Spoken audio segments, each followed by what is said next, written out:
Day 2. Day 2. Nice. There's some setting on our Zoom thing that recognizes when I do things like that. I have no idea why the 2, I always forget. I don't know why doing the peace sign or the number 2 causes balloons, but I do know that I can do that. Oh, that's a new one. I haven't seen. I think maybe it's settings that you have to do on your own computer. I wonder, because I'm not getting any of them. I'm not just giving thumbs up for the heck of it. I'm trying to. Now I'm going to look at my settings. I don't know.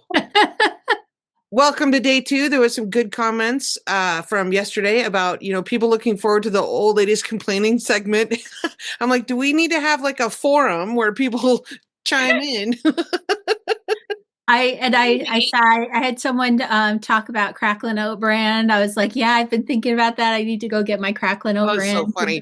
Did you see the comment where someone goes, okay, let's catch up the newbies. Old Ladies Complaining, Chin Whiskers, Cracklin' Oat brand. I'm like listed a bunch of stuff. And I'm like, yep, that pretty much covers it. It was, I have to say, Jana, we did touch on it a little bit yesterday about just how tired we are after Thanksgiving. And I kind of finished yesterday's video kind of like, oh, it's long. This is a lot of vlogging for us to do. And I kind of was like, oh no. And then I saw all the comments and it got me excited. It got me so happy to be doing it. It's fun. It is fun.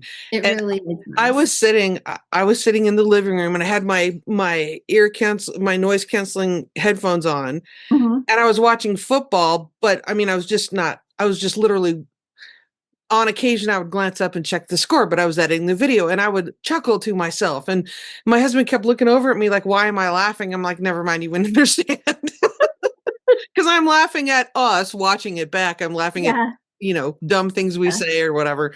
So we have things to share. So there will be, okay, can we just start off with the Old Lady Complaining? Yes. Let's start off. Have one? Let's do it. Well, yes. So we were talking about all the people we had for Thanksgiving. And so now, the larder's a little spare. It's a little sparse. So we were saying just before we started recording that we got to go to the store today. I hate the grocery store. I hate it. I will go to the feed store. I'll go to REI. It's not shopping itself. I don't like the grocery store. And I remember my sister was like, why? Why do you hate it so much? What is it about the grocery store specifically? And it was like, you know how things occur to you when you're taking a shower? Does that happen to you? Yeah. I think it's just the therapeuticness of the water and the fact that nobody's talking to me or bothering me or knocking on the door. And it was like a core memory that was unlocked.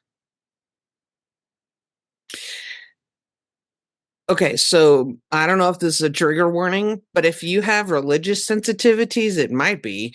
When I was a kid, I had grandparents that were very revival tent kind of evangelical, revival tent kind of a thing. I don't even know the word for what sect that is. And I don't mean to be offensive. If that's your jam, that's fine. It's not mine. But when I was a little kid, they would talk about the rapture. I mean, I'm talking 5, 6 years old, like little. And I was scared to death. Yeah. I mean, I was just terrified that I was going to miss it. And everyone was going to be taken away off to the pearly gates, but I was going to miss it. Like abandonment issues, right? So one time at the grocery store, I was about this age and I turned around, I was a big enough kid that I didn't need to be sitting in the cart. You know what I mean? Right. But I remember looking at the sugared cereal that we never get to buy and it's at the kid height level. And I'm like, ooh, I want Frosted Flakes. And I turned around and my mom was gone. Oh no. Oh no. She got raptured in the grocery store. She had gone around the aisle and not realized I wasn't following her because I was entranced by Tony the Tiger or whatever. Yeah. Nobody else in the aisle. And I thought, oh no. It happened. Yeah. And here I am in the cereal aisle.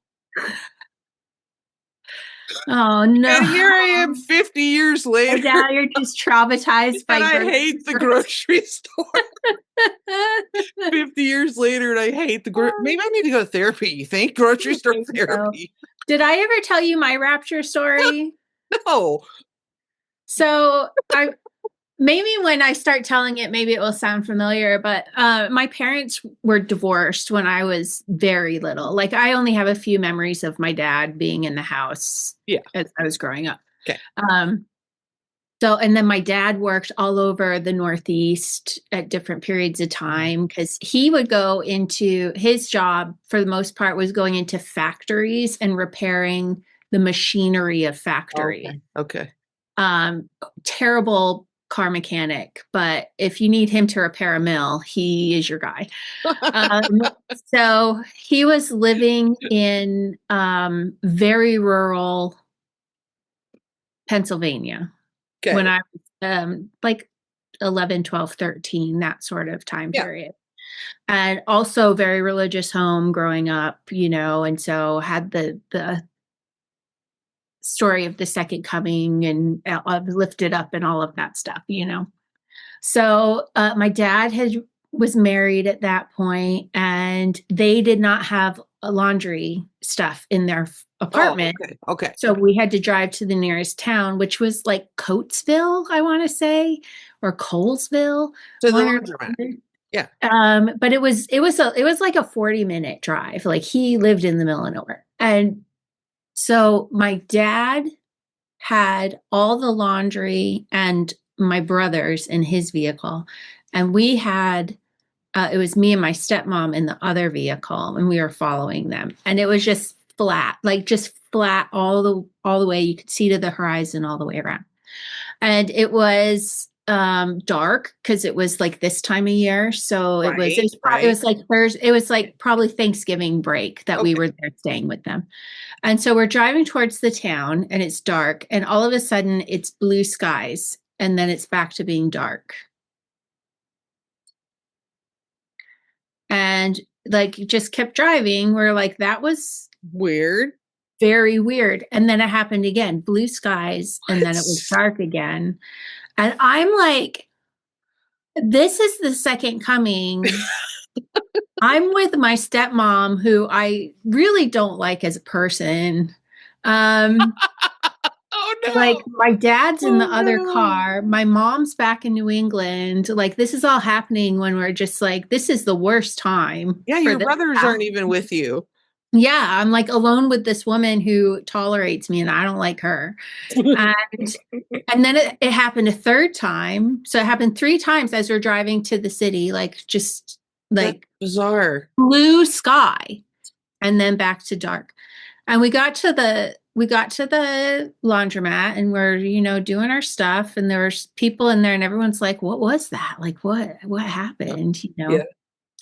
Well, no one knew what had happened. Well, the next day it came out that there were those, the giant fuel storage places there was a fire on the site. Oh. And that was when it hit one of those big fuel things, and that went up. I see. And they exploded. There were 3 of them, and they exploded in succession. And it was just, but we were like, we didn't hear anything. Right. You were far enough away. Right. Yeah. So that's what that was my Rapture experience. That was my Rapture experience. Bizarre. So yeah, to this day, I hate the grocery store. I avoid the grocery store. And that's what I was asking you. Like at our little town, we have Safeway, which is like, part of the Albertsons Kroger family. And I just get on the app and I like do what I want on the app, pay for it. And then they have the little parking place with the numbers, and I just go there, pull in. I'm in number 1 in a white SUV, and they just bring it out, and I'm like, yay, thank you. Bye. I don't want to walk around in there. I do. So I will do that when I'm in Shetland. Like if I don't have a car, if I don't have a rental car, I'll have them deliver it to me. And normally as I'm going to Shetland, when it's clear that the flight's going through and everything, I will place an order to be delivered. Sure. So that, that That's cool. We don't person. have the delivery option because we're 25 miles out of town. Yeah. But otherwise, I'm only a mile from the grocery store here, and we eat we eat what do they call that? You eat the Rainbow? circumference, you eat the outside of the grocery store. So you Oh, eat yeah. You don't know the vegetables, the processed stuff meat, in the middle. and the Yeah. dairy and stuff. Yeah, right. So I'm not like, I sometimes have to get like canned tomatoes or something, but otherwise it's just like the root around the outside. And And I so get that, like my husband wants to go pick, he wants to go pick the fit, but it's a small town. The guy who does the drive up and go orders, he's the same guy he's been there. Like I recognize him. He's been there like 15 years. He does a really good job. I'm like, thanks, Alan. He does a great job. I'm like, you can pick my grapes. That's fine. Yeah. Yeah. I'm not against it. I think it's a really good service that they offer these days. I like it. It would have benefited my mom quite a bit to have. So that's my old lady complaining segment is I do not like shopping. Yeah. Yeah. That's how I feel about clothes. I don't like it. But I'll go to the feed store. Yeah. Well, raptures don't happen in the feed store. Apparently not. Well, there's you're a picking out your chicken food. They don't care. I have a grocery store complaint. I have one, and it's so ours. We have two grocery stores, and the one is the bigger chain, Stop and Shop. Okay. The other one's Geisler's, which is more of a mom and pop one, but they do have different branches. But Stop and Shop's like all over New England and in the Northeast and stuff. They have this thing that is basically an automatic cleanup robot. And so the base is like maybe this big on wheels, like maybe 2 feet square. But then it like comes up and is a giant post that is taller than a human. It's probably 7 feet tall. Wow. And it rolls around the store, and it's like vacuuming or cleaning the floor. Whatever. Okay. And they put like, so the post is about this wide, and someone put like giant googly eyes on either side of it. And it has sensors. So it'll like, if it's getting near a shopper, it'll stop, but, it beeps, and it's creepy and weird, and it drives me nuts. Like it's always where I want to be is my biggest complaint. Like it's just blocking the aisle, or like it'll get like if it's going through an aisle and there's someone and then someone else comes, then it kind of freaks out and just sort of shuts down. And it's where you need to be going. I hate that thing. Like hire a teenager to clean up spills. I don't like that. I don't like that at all. I'm like, I wonder if there's a way to like make it stop. Can you like, is there an on and off switch in the back? Go find it. Go find it. Well, you could track it down when you first arrive. Turn it off. Go shut it down. Then do your shopping and then just leave. And then turn it back on. I think it has like it like docks itself, like if it's like the vacuum thing, like people have those robot vacuums. Yeah. Okay. That's basically what it is. It just has this giant hose, and it's like bigger. Yeah. Yeah. Oh, that reminded me of a funny thing. I think the complaining section's over, but this reminded me of a funny thing. So I saw this on Instagram. Someone just wrote this on Threads, and it made me laugh. I have no idea who this is, but this woman's going along the street, and she's walking, and she realizes, or no, she was driving. It doesn't matter. She realizes her neighbor's cat is like crying at the front door and wants to go in. So without even thinking, she walks up to the front door, rings the doorbell, and leaves. And as she's walking away, the neighbor guy comes to the door, lets the cat in, and says, "Blinkety blink, Susan, the blinkety blink cat just learned how to ring the doorbell."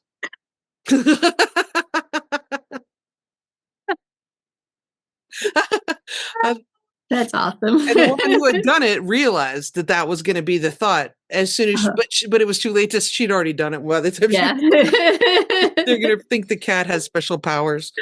I thought that was really funny. Never did it again. Excellent. So should we open something? Yeah, well, before we do that, I want to talk a little bit about why one of the reasons why I've been so busy and Yeah. non-present, Functional. Oh, non-functional, distracted. over-functional. Well, you've been diverted a little bit I've lately. been diverted. Okay. Yeah. So some of your, I know you've been good enough to share some of the posts from SOC. And so some of your people probably already know, and I know a lot of my people already know, but there's I've been working to set up with some of the local people in Shetland to set up a charity called SOC, which stands for Shetland's Organisation for Knitters. Yeah, not like sock. No, it's SOK. It's a Shetland word that means like the project you're working on. So this is my sock right now. Okay. Okay. It's your project you can take with you to work somewhere. Take Okay. your sock. Take the sock.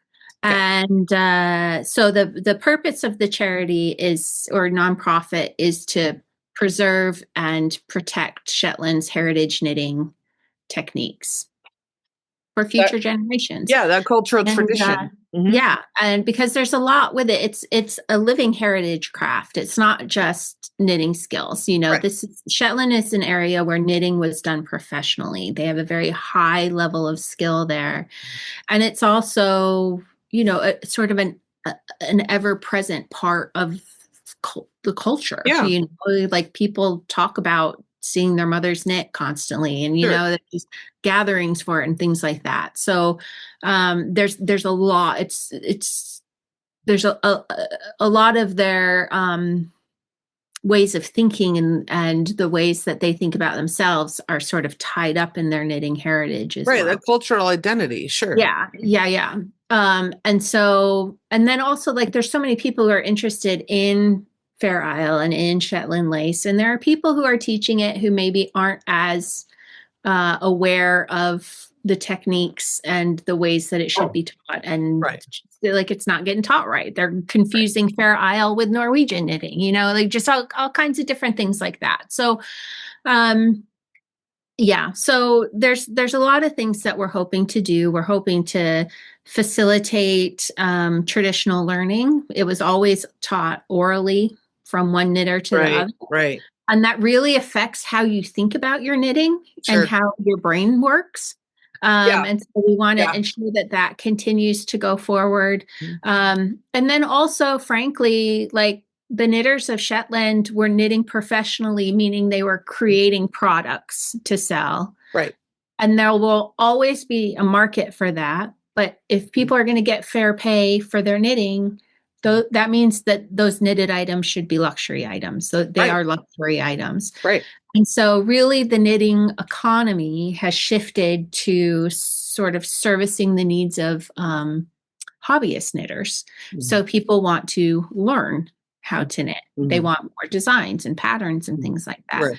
So part of what we'll be doing with SOC is helping support the knitters of Shetland to enter those fields, so that they're not just like jumping into teaching without any practice, or really knowing how to reach their students, etc. Exactly. So doing things like that. And then also we want to get out to all these older knitters and record their histories and their skills and techniques so that they get preserved. So that's sort of our threefold mission of I remember when several years ago when we did the Harriet's hat, and then another time we had done a podcast interview with Terry and Wilma Malcolmson, and they were talking about how there's no like written down pattern for that. You just sit next to whoever and watch what they do, and you know, and you look at a sample that's in front of you and you duplicate that. And so you're talking about like the oral tradition, and then learning how to just translate what you see into your own work, and you know, different. But they didn't like write patterns the way that we write patterns. Yeah. You know? So that's the thing, you know, where when you're used to working from a pattern, you think, oh, I just sit down and, you know, I can write down what I'm doing, but it's a different way of thinking. Right. Again, it's like, we'll give you some classes on how to do that so that, you know, you're hitting all the points that people expect to see. That's fantastic. So that's what we're working on. Now, we were not expecting to launch quite as early as we did, but there was a bit of controversy in the knitting world that we don't really have time to get into right now. And that's okay. But we ended up sort of soft launching. And that has eaten up quite a bit of my time because we are getting a lot of inquiries and stuff that are like great inquiries. And they're the kind of thing that we're hoping to do once we're fully launched. But another thing that came up while all of this was happening was we finally got approved for our bank account. Yay. Which meant that we could start our fundraising efforts. And it's Giving Tuesday. And it's Giving Tuesday today. So we have our initial crowdfunder goal is to raise 40,000 pounds. And we've had some people be like, well, why is it that much? Why do you have to do that? Well, you know, we even had someone say like the Weaving Guild didn't need that much to get started. Well, this isn't a club. This is like, it's a nonprofit organization. It's a nonprofit organization. Yeah. We will have some employees. We will be offering ongoing services. Like there's more that we hope to be doing. We hope to eventually have a center there in Shetland where people can come and it kind of function like a visitor center for knitters. Yeah. Come have a class, come hear a talk, and also learn about the other wonderful sites in Shetland that you can go to. Will help you get there, etc. Yeah. So 40,000 pounds translates to roughly what in US? About $50,000. Okay. Because I know people will ask that, or they'll be getting out their phone currency converter. Yeah, like how much is that? Depends on the day. But that's only a fraction of what we need to get started. To be honest, we will be applying for grant money and things like that. But it's a start.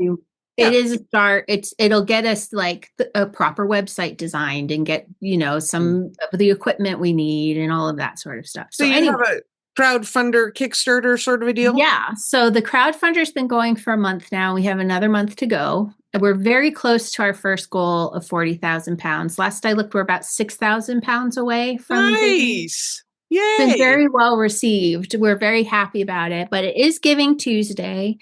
So there's already rewards up there. And if you just want to donate and you don't want a reward, there's a way to do that. People have been asking that. So okay. Yeah. But we have rewards for everything from like a 5-pound reward to a 1,000-pound reward.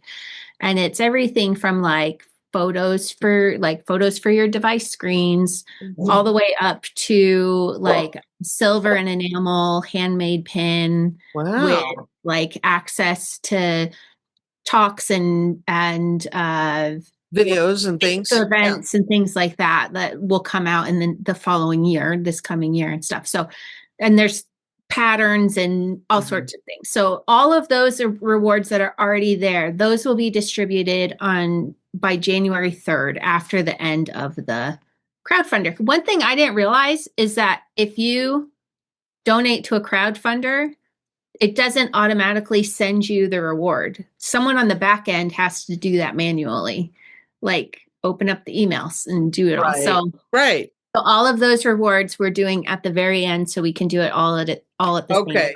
Because it's an actual human that goes and does this. It's an actual human who has to do it. But these added rewards that we're putting up for Giving Tuesday, we're doing our best to get it out within 48 hours for these. So it's good if you want to knit something for a gift before the holidays, or if you have a knitting buddy that you want to gift one of these things to, you'll get the email and you can forward it on to them. For Christmas or whatever. You can put in a different shipping address. Yeah. Okay. Yeah. So nice. Well, so we have one of the things I'm actually in a show. So this is the S'more King cowl. Yep. I'm finishing up. So Mandy Moore's the designer for this, and she has donated a set of patterns that's the hat, the cowl, and the mittens. Nice.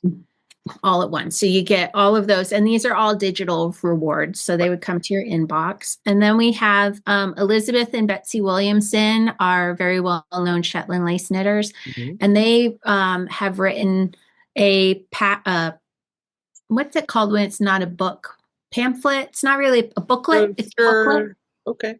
It's a booklet called Beginner Shetland Lace Patterns, and it takes you through like a basic history of Shetland lace, some information about some of the techniques, and then it starts you with like a very basic pattern and leads you through 4 patterns in succession of difficulty. So it's a skill builder. It's a skill builder book. So we have 10 of those that have been donated.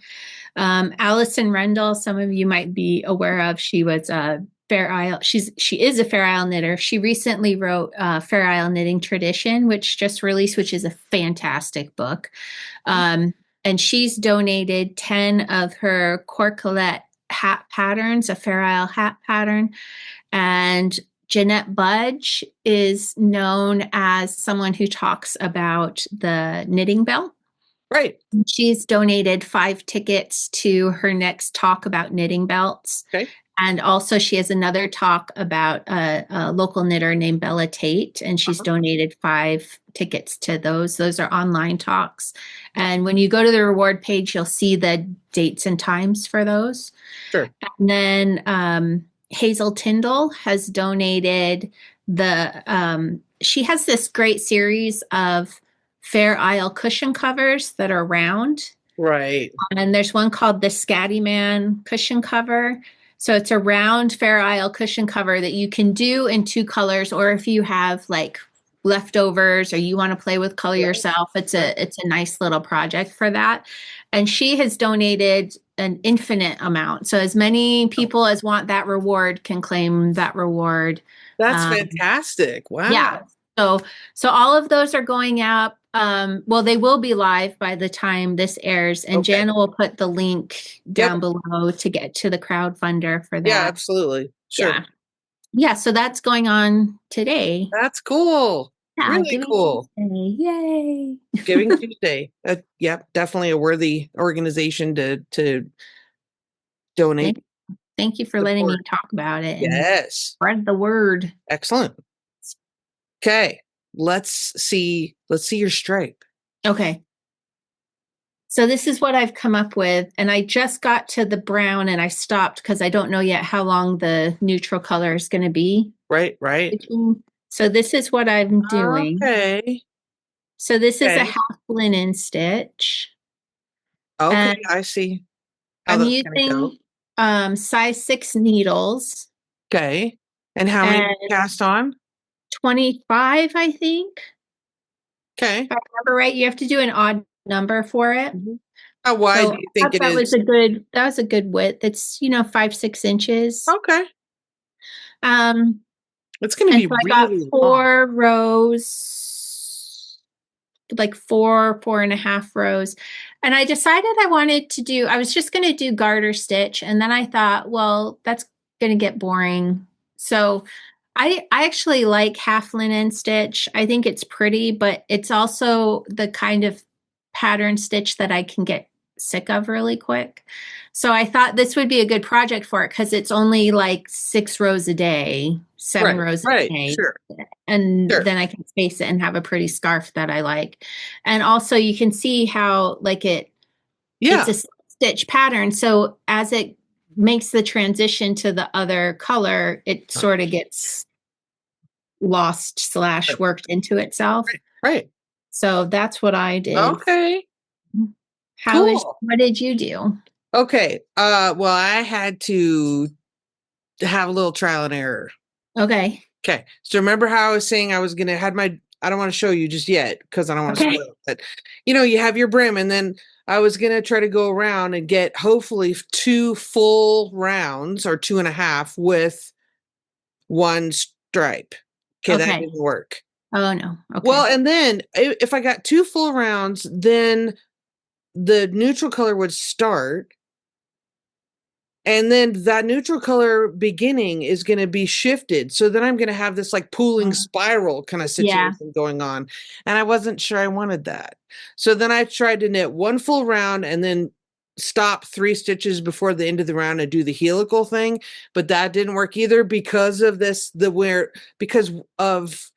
where the neutral color starts. I was still getting this pooling spiral thing that was going to happen. And I think I may have hit upon a solution potentially. Okay. So what I did last night, here's mine. Okay, so here's the first beginning of the round part where I have, a good 3 Most rows. overlap. And Yeah. then I have some stuff going on here. Okay. Okay. So what I did was I knitted off one cake and I went one full time around. Second cake, one full time around. Then I took both of them and alternated left and right like color work, like one by Okay. one color work, which is why I have this going on where I had one by one here, but then it transitioned. This is still one by one also, but both of them now have transitioned to the brown. Got it. Okay. I don't know if this is going to work or not. We'll see. We'll see what happens tomorrow. Or if I Okay. start Yeah. over. Yeah. After a day or two, you'll have a sense of whether you like it or not. We'll see. Yeah. Okay, so we're both into the brown. Okay. Let me put my thing. Okay. And now, Okay. next. I have no idea how long this. Oh, it wasn't very long. I'm glad I No. stopped when I did. Okay. So See? it's like a lighter or a darker. Darker, kind of a turquoise. Yeah. Yeah. So here's yesterday, and here's Yeah. So a yesterday. bit of a fade going Here's on. today. Yeah. So we'll see. It's a little bit darker. Okay. We'll see. Okay. Yeah, we'll see. We'll see how my strappy situation works. Nice. So, yay. I like that. I like that color. It's funny. Oh, look, it's like the same as yesterday's blue, almost. Oh, Got a right. theme going on with the We do. blues. We do. Okay. Do you want to open My your? shirt's making a lot of sound. Is it picking up? No, not really. Okay. I'm No. just a weirdo. Don't mind But I me. want to tell you, I usually don't have a lot of hand knits, but this has become my new favorite kind of a hoodie cardigan. It's really lovely. This is the Girlfriends Cardigan by Nice. Anka Strick, and it has this like you knit an I cord here, and then you pick up and knit the fronts. Nice. Well, Okay. no, you knit the back first. You knit the back down to like the bottom of the armholes. Then you knit the fronts. Then you join and just go back and forth. So it's super easy garter stitch, and it has an I-cord edge, which I love. And Nice. then, this is like a fake I-cord seam right there. Okay. Not really a To seam. carry on that You start. just knit it like that just to make it look. Anyway, it's Yeah. so soft. It's like alpaca and fingering weight. Nice. Yeah. And I don't like mohair because of the fuzz factor, but the alpaca is less fuzzy, and so I like it Uh-huh. soft. Uh-huh. It's like my favorite around. Yeah, yeah. Oh, I did put in the video description of what you were wearing yesterday because we didn't talk about that. You were wearing the ripples Yeah, I was wearing ripples by yesterday. Hilly Vandersloos. Yeah, I I did was. put that in Love the that description of sweater. the video. Mm-hmm. I think I've worn that. How long have I been back from Shetland now? 5 weeks, 4 something? I don't know. I don't know. I got home from Shetland and we were in a cold snap. And so I Yes. was like, yep, get it all out, get all the things. And I pulled out the ripples and I've worn that at least once a week since then. Yeah. I just I thought about wearing mine, and then I like just pulled them. this on. I just pulled this on. Yeah. It was 57 degrees in my house this morning. Wow, nice. No, that's cold. Inside. Oh, inside Inside the time. house was 57 degrees because it was 4 outside. We don't have central anything. So I'm like, that was my poverty childhood yeah, speaking, where my mom would yeah, shut everything down. We'd wake up and it'd be 40 degrees in yeah. the house. I'm like, I'm like, well, 57, nice. start the stove for me. Right. Anyway, so do you want to open your Hogmanay? Yeah, let's do that. Okay, so here's today, number 2. Yay. There's yesterday's. What do we have? Also Laxdale? Also what? Laxdale? Well, yes. Guess we'll see. Woo! Look at So that. it's another Laxdale yarn with this Wow. beautiful pink. This is called Campion. We've got some 80s colors going on here. I know, right? It's kind of fun, huh? It's totally fun. So those are our first 2 colors for our Nice. yet to be revealed project. That's lovely. I am quite a fan. Wow. Laxdale. Okay, there we go. Day 2. Cute. Okay. Ooh. Wow. Okay. This is going to flow in an interesting way. Day 2. Ooh, Look I at did not that. expect such a No, bold mix of colors after no. yesterday's. I Here's thought it day would be 1. normal. Here's day Yeah, 1 and day 2. that's quite nice. Wow. I It like that. is. Makes me wonder where we're going. It's like more green and the pinky purple. Yeah. Huh. I guess I'll put her head right side up. No, now they're both Both upside upside down. I can't get it right. Sorry, Lauren. Nice. Makes me want to knit with it right now. I don't have time to knit 20 grams a day though, I know. but it makes me want to. I agree. I do. Excuse me. I do like how doable the Woolens and Nosh one is every Yeah, day. unless you have to Like rip it that back one. 3 or 4 times. Well, yeah, we skipped over the 4 attempts that I had to get started. Just testing out different needle sizes and Yeah. patterns and stuff. So, but yeah. And I will say there will be an Okay. extra video uploaded on the channel on Thursday because I'm finishing up the Barocco Block of the Month year-long blanket thing. So Thursday there'll be an extra video uploaded about how I'm choosing to do the border Nice. on mine. And I had been uploading the first Thursday of every month. And then Okay. Barocco released the patterns. So I'm going to carry on with that. There'll be this one extra video in the middle of our vlogmas. Can't speak, but whatever. It's fine. That's fine. You can do other things too. I'll allow it. Thanks. All right. Okay. So I'm going to carry on knitting my sock. You're going to knit your smorican. Yep. Well, I'm I, gonna stop. I'm on my last round and then I have to bind off. So I'll leave this to work on tomorrow when we talk again. and But I I am got gonna do my stripe right Yes. away. I'm going to knit my stripe right away and then I'm going to avoid the grocery store, but I am going to go to the feed store and buy cat food. I think I I'm can gonna go manage to the that. grocery store. I'm not doing that. Yeah. I hope you don't get raptured at the grocery store. I hope so too, and I hope the robot stays the heck away from Yeah. me. Well, stay tuned. Hopefully I'll see you in the morning. If not, Sounds good. I'll be You'll texting you know to what ask about, happened. right? I'll be like, the robot got her in front of Tony the Tiger. Or raptured. The two of us got raptured together. You'd have to send the cereal aisle. Okay, Oh my my dear. word. I will see you tomorrow. Have a good day. Bye. Bye.